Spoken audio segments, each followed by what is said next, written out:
warahmatullahi wabarakatuh. Kami dari kelompok 5 yang beranggotakan saya Titah Qoriatul Mukaromah, Syifani Natasabila, dan Arisandi akan mempresentasikan makalah kami yang berjudul yaitu Kedisiplinan Peserta Didik. Yang pertama yaitu pengertian kedisiplinan. Secara etimologi, kedisiplinan berasal dari bahasa Latin yaitu disciple yang berarti pengikut. Sedangkan menurut Kamus Besar Bahasa Indonesia, disiplin berarti tata tertib atau ketaatan kepada peraturan.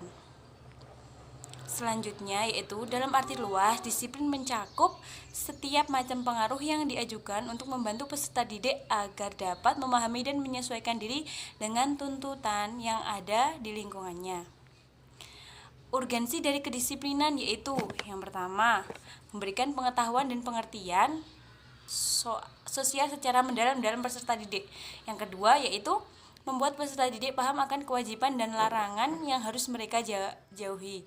Yang ketiga yaitu peserta didik dapat membedakan perilaku yang baik dan perilaku yang buruk. Yang keempat yaitu adanya kedisiplinan dapat membantu peserta didik untuk mengendalikan dan berperilaku dengan benar tanpa adanya peringatan dari orang lain. Selanjutnya yaitu konsep disiplin kelas.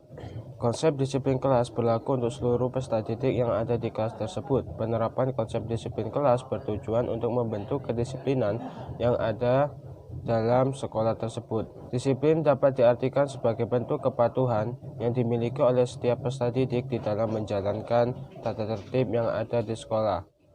Indikator konsep disiplin kelas yaitu pertama yaitu ketetapan masuk dan pulang sekolah, yang kedua yaitu ketaatan dalam menggunakan pakaian dan atribut sekolah, yang ketiga yaitu ketepatan dalam menjalankan tugas-tugas sekolah, yang keempat yaitu kepatuhan dalam menjalankan perintah dari guru. Selanjutnya yaitu pengertian peserta didik yang mutasi dan drop out. Pengertian peserta didik yang mutasi merupakan perpindahan peserta didik dari asal sekolah ke sekolah yang dituju, atau perpindahan peserta didik yang masih berada dalam lingkungan satu sekolah. Peserta didik yang mutasi biasanya disebabkan oleh beberapa faktor, yaitu faktor dari peserta didik itu sendiri, faktor lingkungan keluarga, faktor lingkungan sekolah, dan faktor teman sebayanya. Selanjutnya yaitu pengertian peserta didik yang drop out. Peserta didik yang drop out merupakan peserta didik yang memutus untuk keluar dari sekolah sebelum lulus. Permasalahan tingginya jumlah peserta didik yang drop out dapat menunjukkan rendahnya mutu sekolah dan dapat menjadi indikasi rendahnya produktivitas pendidikan. Adapun penyebab peserta didik melakukan drop out yaitu yang A yaitu karena ketidakmampuan peserta didik untuk mengikuti pelajaran sehingga mereka tidak sanggup menyelesaikannya.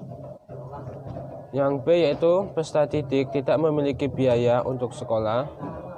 Permasalahan ini biasanya disebabkan oleh keluarga yang kurang mampu untuk membiayai pendidikan sehingga peserta didik terpaksa berhenti dari sekolah. Yang C yaitu peserta didik sakit dalam jangka waktu lama sehingga tertinggal mengikuti pelajaran. Yang D yaitu peserta didik terpaksa bekerja dan lain sebagainya. Selanjutnya saya akan menjelaskan tentang teknik pembinaan disiplin siswa.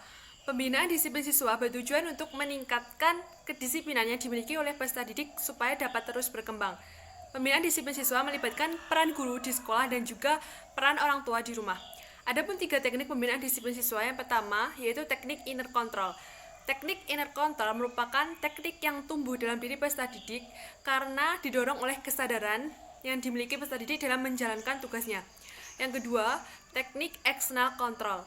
Teknik ini cenderung mengarah pada pengawasan. Yang ketiga, teknik kooperatif control. Teknik kooperatif control melibatkan kerjasama antara guru dan juga peserta didik dalam menciptakan kondisi kelas yang sesuai untuk mendapatkan hasil belajar yang maksimal. Dari ketiga teknik ini sangat dianjurkan untuk menerapkan teknik kooperatif kontrol, karena teknik kooperatif kontrol dapat menyeimbangkan antara teknik inner control yang cenderung menuntut kedewasaan peserta didik dan teknik external control yang cenderung menganggap bahwasanya peserta didik itu belum dewasa. Selain ketiga teknik di atas, terdapat usaha yang dapat dilakukan oleh pihak sekolah dalam meningkatkan kedisiplinan siswa. Yang pertama, pembinaan kedisiplinan siswa melalui keteladanan. Keteladanan merupakan contoh perilaku baik yang diberikan oleh guru kepada peserta didik.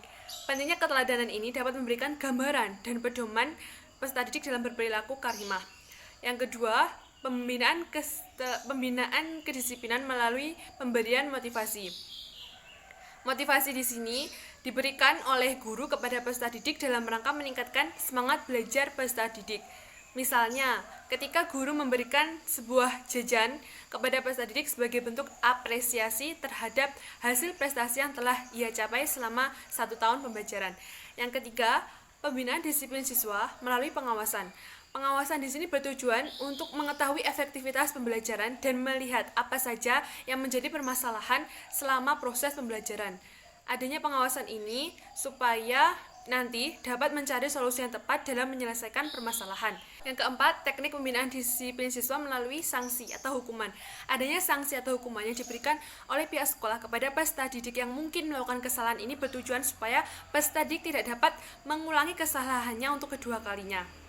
Demikianlah presentasi dari kelompok 5. Apabila ada kekurangan, kami mohon maaf yang sebesar-besarnya. Billahi taufiq wal hidayah, wal inayah. Wassalamualaikum warahmatullahi wabarakatuh.